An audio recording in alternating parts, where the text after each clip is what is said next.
Welcome back. جی زید صاحب continue please. دیکھیے جب یورو اور ڈالر آپس میں اس وقت، کیونکہ یورپین اکنامک ماڈل اور امریکن اکنامک ماڈل گو کے دونوں طرف زائنسٹ ہیں، لیکن ان کے اپنے نیشنل انٹرسٹ ہیں ان قوموں کی بھی، جو انگریز قومیں ہیں اور امریکن قوم ہے، ان کا آپس میں تصادم ہے. بزنس انٹرسٹ کے لیے یہ آپس میں لڑتے بھی ہیں. وہ کہ لڑتے سارے مسلمانوں کے اوپر ہی ہیں، مسلمانوں کے وسائل پہ ہی ہیں. بوئنگ اور ایئر بس کا جو پرانا تصادم ہے وہ ان کی ہر اکنامک سسٹم اور ایکٹیویٹی میں ہے. وہی اپنا اسلحہ بیچنا چاہتے ہیں، یہ بھی اپنا اسلحہ بیچنا چاہتے ہیں. وہ زیادہ بہتر اپنے لوگوں کے لیے زندگی چاہتے ہیں، یہ اپنے لوگوں کے لیے بہتر چاہتے ہیں. معاملہ ان کی جھڑپیں ہیں آپس میں. ان جھڑپوں کو ہم استعمال کر سکتے ہیں. ان کی کرنسیز آپس میں ٹکراتی ہیں.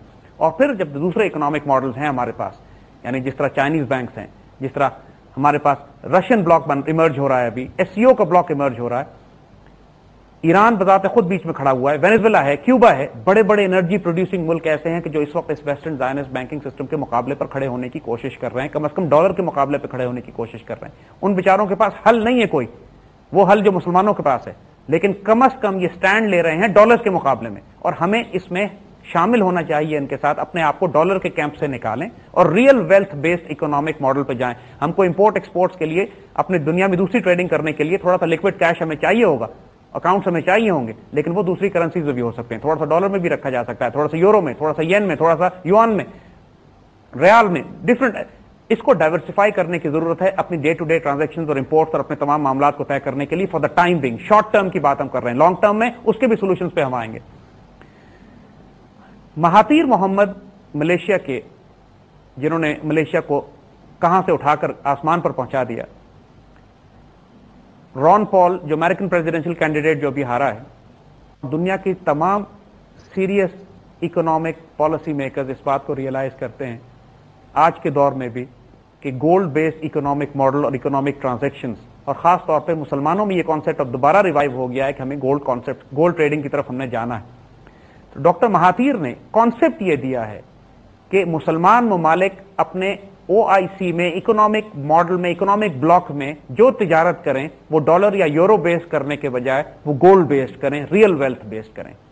پاکستان کو بھی اپنی تجارت کے ان ایونیوز کو تلاش کرنا پڑے گا. مثال یہ ہے کہ انہوں نے مثال یہی بھی دی تھی کہ اگر آپ ملیشیا سے تجارت کرتے ہیں، پاکستان 1 کروڑ روپے کی چیزیں منگواتا ہے ملیشیا سے، ملیشیا 80 لاکھ روپے کی چیزیں منگواتا ہے، تو جو 20 لاکھ روپے کا بیلنس پاکستان نے پے کرنا ہے ملیشیا کو، وہ گولڈ میں ٹرانسفر کیا جائے. اس طرح گولڈ کی بہت بھاری تعداد جو ہے وہ ٹرانسفر نہیں ہوگی، کیونکہ بائیلیٹرل ٹریڈ ہے، دونوں ملک ایک دوسرے کے ساتھ چیزیں خریداری کر رہے ہیں، اور جو خریداری وہ کریں وہ آپس میں ایڈجسٹ کر لی جائے، اور جو بیلنس ہے پیمنٹ سونے میں ٹرانسفر کیا جائے.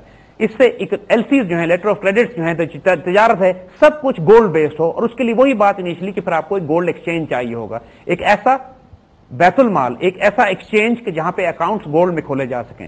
اور اگر کوئی چند ممالک مل کر، ماشاءاللہ مسلمانوں کے پاس اتنی دولت ہے، اگر چونکہ ہم انٹرنیشنل ٹریڈ کی بات کر رہے ہیں، ظاہر ہے کوئی انٹرنیشنل ٹریڈ کوئی ملک اکیلا تو نہیں کرتا، دوسرے ملکوں کے ساتھ مل کے کرتا ہے. پاکستان، سعودی عربیہ، ایران، ان تمام ممالک کے ساتھ جو انتہائی دولت مند ہیں، جن کے پاس تیل کی دولت بھی موجود ہے، اور ان غیر مسلم ممالک کے ساتھ بھی. دیکھیے یہ لوگ جب مسلمانوں میں، ان کی ساری تجارت مسلمانوں کے ساتھ ہے، ان غیر مسلموں کی، یہ اپنی ہر چیز مسلمانوں میں بیچتے ہیں. ہم خریدار ہیں، ہم شرطیں بھی لگا سکتے ہیں. اگر ہم یہ شرائط لگائیں ان کے ساتھ کہ ہم آپ کی چیزیں اس صورت میں خریدیں گے کہ جب کوٹیشنز ہم ڈالرز میں نہیں گولڈ میں کریں گے، اس صورت میں کریں گے کہ جو چیزیں ہم آپ کو بیچ رہے ہیں ہم پیمنٹ آپ سے گولڈ میں لیں گے یا ریئل ویلتھ بیسڈ پیمنٹس لیں گے.